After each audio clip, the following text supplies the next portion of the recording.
வறட்சி காரணமாக 14 மாவட்டங்களைச் சேர்ந்த 16 லட்சம் மக்கள் பாதிக்கப்பட்டுள்ளனர். வறட்சி தாண்டவதற்கு வவுனியா மாவட்டமும் விதிவிலக்கல்ல. வவுனியா மாவட்டத்தில் ஏற்பட்டுள்ள கடும் வறட்சி காரணமாக நெற்பயிர் செய்கை பெரிதும் பாதிக்கப்பட்டுள்ளது. கடந்த 2 வாரங்களாக தொடரும் கடும் வறட்சி காரணமாக இந்த பகுதியில் உள்ள நீர்த்தேக்கங்கள், குளங்கள் ஆகியவற்றில் நீர் வற்றியுள்ளது. இந்த பிரதேசத்தில் உள்ள விவசாய நிலங்களுக்கு நீர் பாய்ச்சுவதில் விவசாயிகள் ஈடுபட்டு வருகின்றனர்.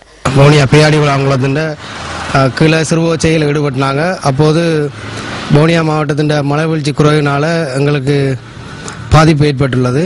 இதன் காரணமாக குளம் வத்தினதோட இங்கே இருக்கக்கூடிய எங்களுடைய கிராம மக்கள் பெரிதும் சிரமத்துக்கு மத்தியில் வாழ்ந்து கொண்டிருக்கிறார்கள்.